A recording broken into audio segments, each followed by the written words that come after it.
Previously on Digital Foundry. I don't have too much interest in doing a deeper dive comparison into the last gen versions up against Switch 2, but we'll put that data up on our DF Clips companion channel at some point. And now, the conclusion. Remember when I said I'd run those Switch 2 versus PlayStation 4/PS4 Pro benchmarks on DF Clips? Well, that was the plan until some fascinating comments arose from Virtuos satellite studio Black Shamrock in an interview published by WCCF Tech. Well worth a look. We talked about this in DF Direct, but I still think this is one of the first times we've seen a developer discuss the performance level of Switch 2 with direct comparisons to competing systems. Comments from Black Shamrock's Owen O'Grady are intriguing. GPU-wise, the Switch 2 performs slightly below the Series S. This difference is more noticeable in handheld mode. However, the Series S does not support technologies like DLSS, which the Switch 2 does. This makes the GPU capabilities of the two consoles comparable overall. Okay, as I mentioned in the Direct a while back, the Series S comparisons on the GPU side may be stretching things a little based on actual games shipped to date, but it's the comments on CPU performance that fascinate me. As Owen O'Grady says, CPU-wise, there is a clearer distinction between the two consoles. The Switch 2 is closer to the PlayStation 4 in this respect, having a CPU just a bit more powerful than the PS4's. Since most games tend to be more GPU bound than CPU bound when well optimized, the impact of this difference largely depends on the specific game and its target frame rate.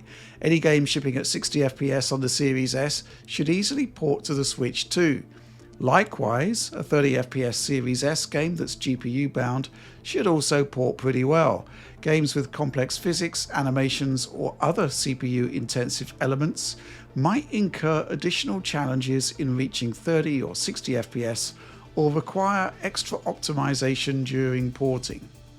Interesting stuff, right? On the one hand, the ARM Cortex A78C used in the Switch 2 is clearly pretty potent compared to the Switch 1.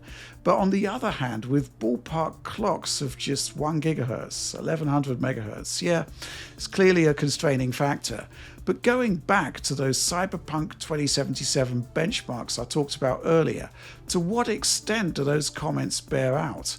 Well, this is just one game, remember, a first-generation game no less, and there are key differences in the way that games can be adapted for the various systems, each of which have their own key differences, like unique graphics APIs, for example. But hey, we have the data to hand, so why not take a closer look? First up, let's quickly go through our test methodology here. We have 4 Cyberpunk 2077 test sequences devised by CD Projekt RED, buried within the PC version of the game. Using the cross-save system to port saved data between consoles and PC, we've discovered that these sequences are available in all versions of the game, primarily to test streaming systems if the file names are anything to go by.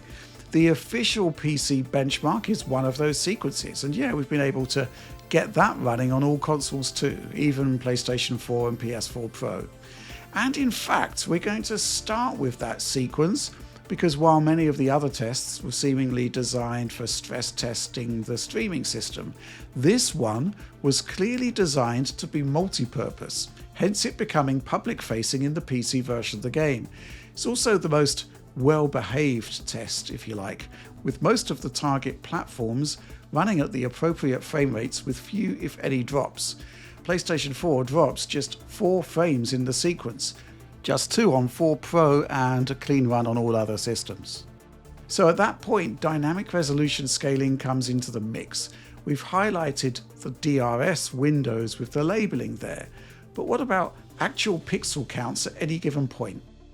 Looking right at the beginning of the bench here with Switch 2, PS4 and PS4 Pro, some fascinating results. PS4 at 864p, but the Professional and the Nintendo console in docked mode delivering 1080p. But here's the thing, Series S is also at 1080p. And that's interesting, right? Because the dynamic resolution window allows it to upscale to 1440p. So Switch 2 matching Pro and Series S. This is pretty impressive in this particular snapshot. However, Load adjusts according to content, right? So taking this shot as an example, we have base PS4 again at 864p, but this time the Pro maxes to its 1188p limit, while Switch 2 drops to 945p. So now it's at a kind of midpoint between PS4 and Pro and operating below its DRS upper bounds. Meanwhile, Series S is maxing out at 1440p, way ahead.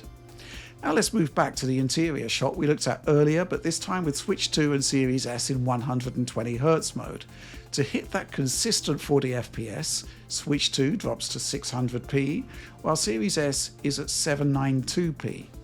Might not sound like a huge difference, and perceptually maybe it isn't with DLSS in the equation, but the bottom line is that the Series S is pushing 74% more pixels, and it's doing it at 60 frames per second versus the Switch 2's 40 frames per second. So the gulf is pretty wide there. Maybe that 30fps quality mode comparison, bit of an outlier, we'll see. The thing about dynamic resolution scaling is that it's more dynamic than you may think, and in catching edges to do our pixel counts, we may actually be catching them while the resolution is shifting.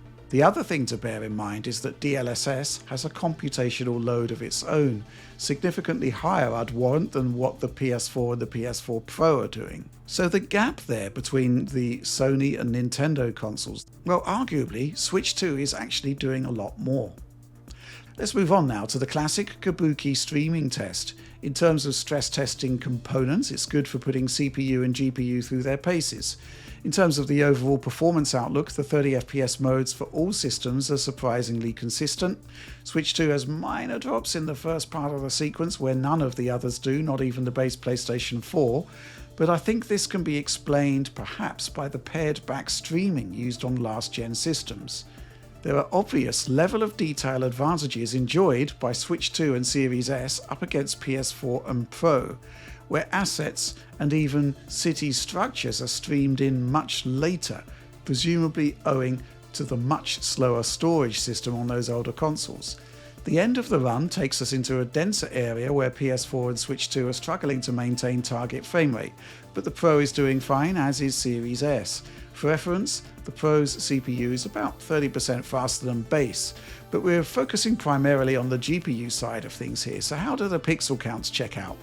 This is tricky to do because each version has different anti-aliasing techniques in play, so finding raw edges common to all is hard, so credit to my colleague Tom Morgan for finding worthwhile data there. The section here sees the car clip under geometry, giving us obvious edges to check. It's also light on GPU load at 30fps, so 900p and 1080p on PS4 and Pro respectively are matched by 1080p, and again curiously 1080p on Series S. Switching to the performance modes on Switch 2 and Series S, it's 810p, plays 900p.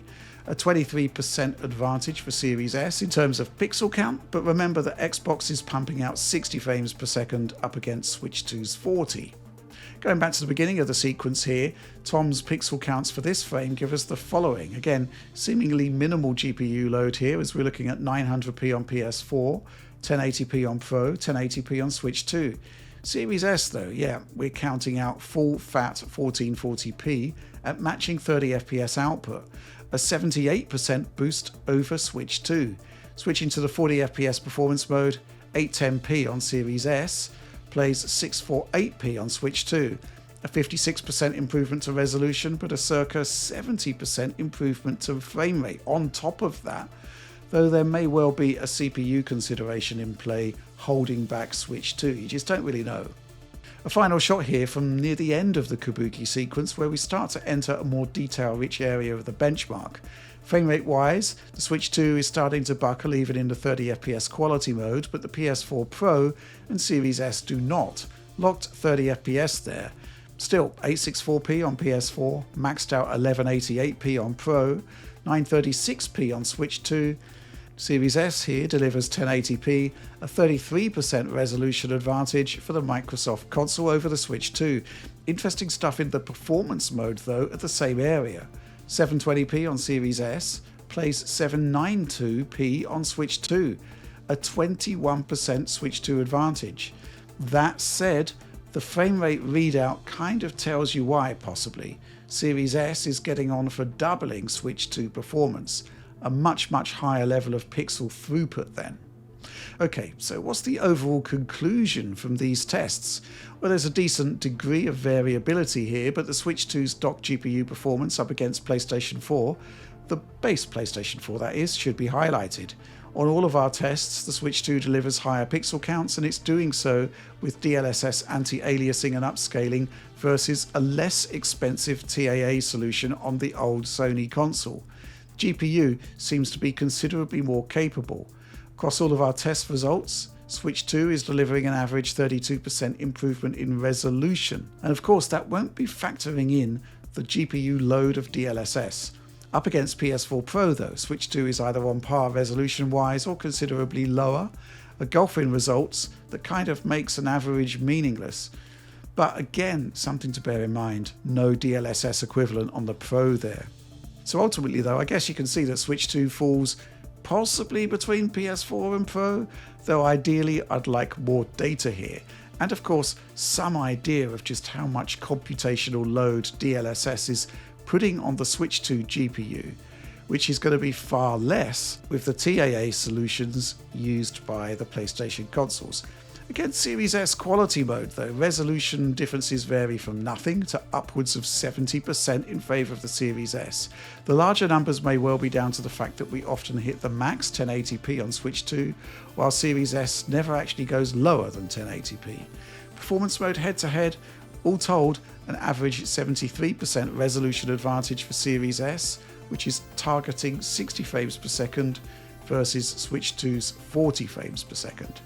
So based on Cyberpunk 2077 at least then, the concept of Switch 2 providing Series S level GPU performance or something slightly slower or ballpark, I think these numbers say otherwise. I did actually email Virtuos for clarifications on the comments in this original interview, and my question was this: Street Fighter 6, effectively running at quarter Series S res, though arguably better looking thanks to DLSS, and the Cyberpunk results. Hogwarts Legacy doesn't really tally with what's being said there. Were they misquoted? Well, here's the response I got. To clarify, when Owen mentioned that 60 FPS games on the Series S should quote-unquote port easily to the Switch 2, he was referring to the relative ease of adapting games to the platform rather than guaranteeing identical performance at 60 FPS. Actual frame rates would naturally depend on the specific game, its optimization, and its developers' goals. As he stated during the interview, games with complex physics, animations, or other CPU-intensive elements might incur additional challenges in reaching 30 FPS or 60 FPS, or require extra optimization during porting. Okay, so let's move on to the CPU side of things now, which I think is the more interesting point from the Virtuos / BlackRock interview, because let's just say that for console games it's much harder to measure CPU performance than it is for GPU, as you're mostly GPU limited. However, Cyberpunk 2077 is slightly different in that traversing at speed through the city does suggest CPU bottlenecks, and we can kind of ascertain their CPU in nature as you see the same areas increase CPU load in the PC version of the game. Just a reminder, it was suggested that Switch 2's CPU grunt just a bit faster than PlayStation 4. So what does our data tell us? Well, in our Switch 2 versus Steam Deck video, we saw similar performance drops in streaming heavy areas, with the deck ahead in those CPU limited spaces. We also showed this, streaming under AI vehicles causing big issues for PlayStation 4, variable results from Switch 2, sometimes better, sometimes worse, sometimes the same, but at all times the PlayStation 4 Pro dominates in hitting the 30 FPS limit. Xbox Series S were probably no surprise to see that it has zero issues whatsoever handling Cyberpunk 2077 at the 30 FPS limit. The Zen 2 cores in the current gen consoles are over twice as fast as the Jaguars in last gen, so I think Virtuos' comments are kind of proven out here. What's more interesting is what happens when we go into 40 FPS performance mode on Switch 2 up against the 60 FPS equivalent on Series S. You can find areas like this where both Switch 2 and Series S drop. 57 FPS plays 26 FPS. There are various examples you'll see playing out during this commentary, though the dynamic nature of the interactions with AI can make some of the drops context sensitive, so not quite a like-for-like comparison at all points. I think if you watch the performance mode head-to-heads though, there's a pretty compelling argument that the Series S remains in a class above what Switch 2 is doing, in this game at least. And yeah, this is the most technically advanced game we have on the new Nintendo hybrid console right now. One final benchmark test, and a short, mostly uneventful one actually, travelling through the city centre. A small performance drop on Switch 2 at 30 FPS, not seen on the PlayStation consoles, but it's pretty obvious to see that once again level of detail strongly favours the Nintendo machine. Remember that the PlayStations are streaming in from much slower mechanical hard drive storage. And it's here where we need to stress again that while it's the same game running the same game content, how the consoles present that content could have both CPU and GPU implications, and the 40 FPS mode clearly shows Switch 2 having issues that Series S does not. 30 FPS is a good cap for the game in this area, with evenly paced frames as opposed to what's going on here. 40 FPS just exposes how close to the limit Switch 2 is, and how the 40 FPS mode is kind of just taking things a bit too far. Okay then, data dump over then, and what have we learned? I think Virtuos / Black Shamrock's comments about the CPU performance for Switch 2 kind of borne out. Ballpark last gen performance kind of makes sense, right? Especially considering the clock speeds those ARM Cortex A78C cores are running at. Cyberpunk suggests that in some respects Switch 2 may actually be slower than PS4, but I think that's mostly the frame rate graphs talking. Streaming in data is what causes these CPU bottlenecks, and based on the level of detail differences between PS4 and Pro against Switch 2, well, Switch 2 may well be streaming in more stuff, right? Meaning a more heavier CPU load. Compared to Series S though, no competition. The Xbox consoles, those Zen 2 cores, way ahead. GPU though, the comments from Virtuos could be interpreted to mean that Switch 2's graphics prowess is almost on par with Series S, particularly with the slightly below Series S quote-unquote comment, but the numbers aren't really borne out here, nor in titles like Street Fighter 6 or Hogwarts Legacy. Cyberpunk suggests more horsepower docked than PlayStation 4, but PS4 Pro charts significantly ahead in pixel counts. But again, that isn't factoring in the computational load of DLSS. Series S though, pushing many more pixels, and it is reconstructing as well, of course. It's using FSR2, which has its own computational load. DLSS though, Street Fighter 6, Cyberpunk 2077, Hogwarts Legacy, in all three of those cases it's playing a significant role that definitely allows the GPU to perceptually punch above its weight. I think Street Fighter 6 is the most interesting example. It's delivering arguably better image quality than Series S, using just 25% of the raw pixel count. I think the overall message from the Virtuos interview is essentially about the viability of current gen ports.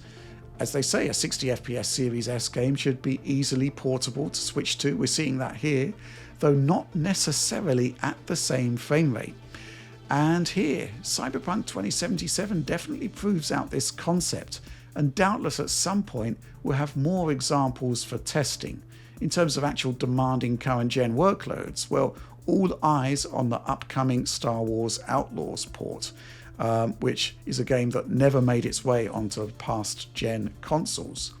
But that's the end of this video. Like, subscribe, share if you enjoyed the content, ring bells for instant notifications, and of course, please do consider joining us on the Digital Foundry Supporter Program. Early access opportunities, DF Direct privileges, high quality video downloads of everything we do, news updates from the team, and an amazing community where the DF staff interact with supporters via Discord. It's great stuff. And of course, store.digitalfoundry.net for all of our merchandising wares. Until next time though, thanks for watching and supporting Digital Foundry.